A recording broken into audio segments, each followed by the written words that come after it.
Onlar hakkında hepsine suç duyurusunda bulunur. Ha. Yaptıkları açıkça bir suçtur yani.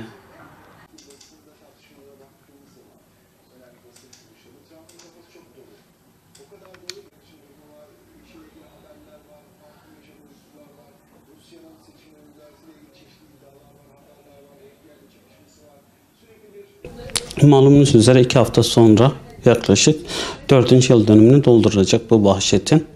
Bu vahşetle ilgili ne söylenebilir? 4 yıl içerisinde neler yaşandı? Eksiklikler nerede? Nelerdi? Ne oldu? Kısaca bir toparlamak gerekirse bu vahşet katliamından sonra bir soruşturma açıldı. Soruşturmanın devamında davalar açıldı. Açılan dava ile ilgili, Yasin Börü ile ilgili 2017 Nisan ayında karar verildi. Bu kararda 24 tane sanığın cezalandırılmasına karar verildi. Diğer sanıkların beraatine karar verildi. Biz ve sanık müdafileri ikimiz de karşılıklı bir şekilde bunları isnaf ettik. Ve yaklaşık 1,5 yıl oldu.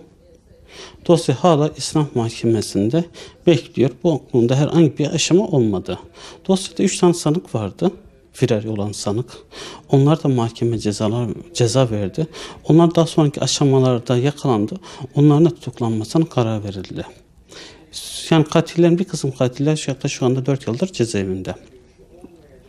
Ama bizim özellikle ilk günden söylediğimiz gibi biz sadece olayın yapan, yani hukuksal terimiyle doğrudan faillerin değil, yani dışarıdaki serseri tabir ettiğimiz kişiler değil, bunun perde arkasında bunları oraya gönderenleri de ve buna göz yuman kamu görevlileri dahil olmak üzere hepsinin yargılanmasını istedik. Yani bu olayla hem icrai hem ihmali kim sorumluysa, kim suçluysa yargı önüne çıkarılmasını talep ettik. Maalesef bu konuda herhangi bir adım atamadık. Ne kadar hangi kapıyı çaldıysa da kapılar açılmadı. Özellikle kamuda bu konuda ciddi anlamda ihmali var. Bu ihmalle en azından görevi kötüye kullanma suçundan dahi bile bir soruşturma kamu görevlileri hakkında açılmadı. Akabinde biz mahkemiyet kararı verildikten sonra biz 5 aile adına Diyarbakır Valiliğine ve İçişleri Bakanlığı'na karşı maddi ve manevi tazminat davası açtık. O dava da şu anda bekliyor. Herhangi bir karar verilmiş değildir. Yakın süreçte karar verilir. Bu isnaf aşamasından sonra ceza davasında isnafta muhtemelen yakın bir gelecekte bir kararını verir. Duruşma açabilir, açmayabilir. Onun yetkisinde olan bir şey. Ondan sonra bir temiz yol. Yani yargılama daha da uzun devam edecek. Ama şunu söyleyebilirim. Olay doğrudan faillerin üzerine, ihale onların üzerine kaldı. Şu anda görünüyor. Ama biz hukuksal mücadele olarak mücadelemizin sonuna kadar devam edeceğiz. Bu olayda kim fail, kim sorumluysa hukuki anlamda bunların cezalandırılması için elimizde gereken hangi hukuki yol varsa bunu kullanacağız. 6 Ekim ve Ekim olaylarında kısmi bir şekilde bazı iddianamelere girildi bu olaylar. Bu olaylar şu şekilde girildi. Halkı tahrik etmek suçlamasıyla iddianameler girdi. Onlarla ilgili başladı. Biz bu olayı aslında bir azmettirici olarak nitelendirmiştik. Bu açıdan biz olaya yaklaştık. Savcılık farklı bir olayda yaklaştık. Bu bir terminoloji ve bakış açısı.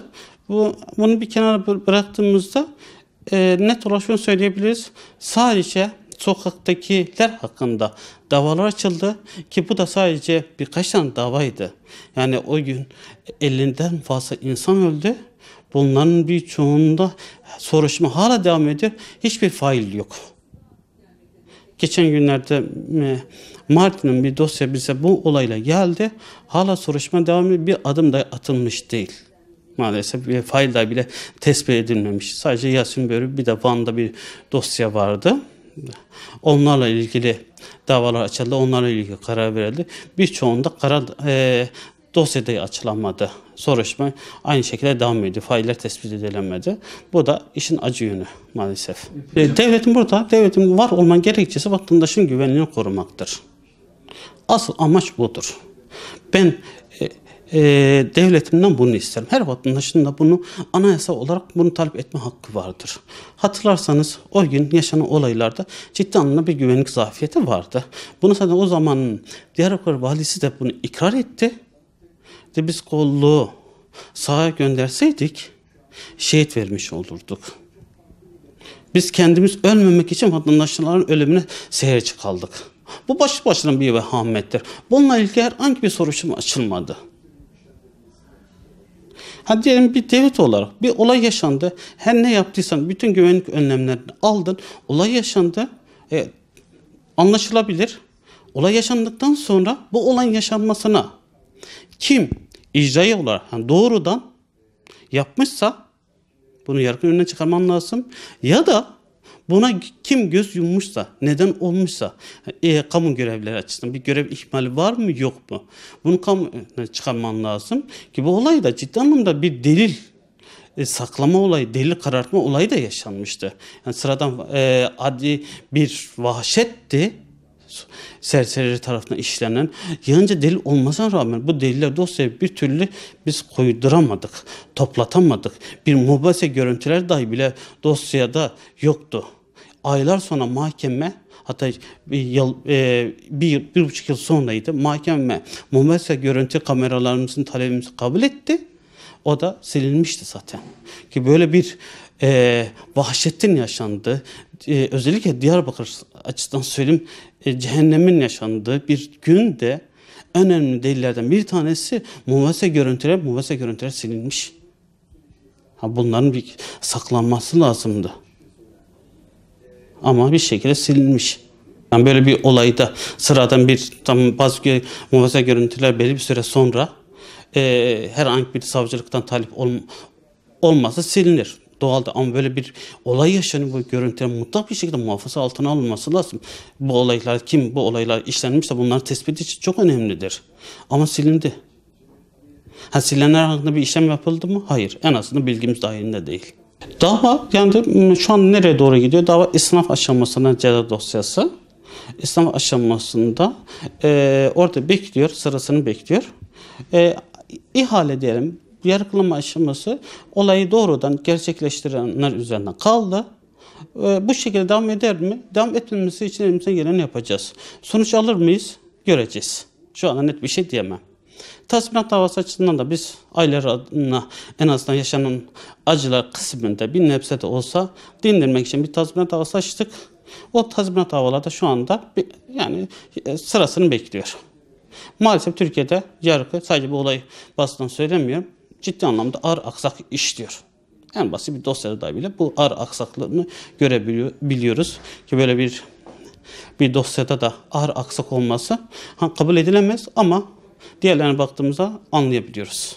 Devlet güvenliği alamadı.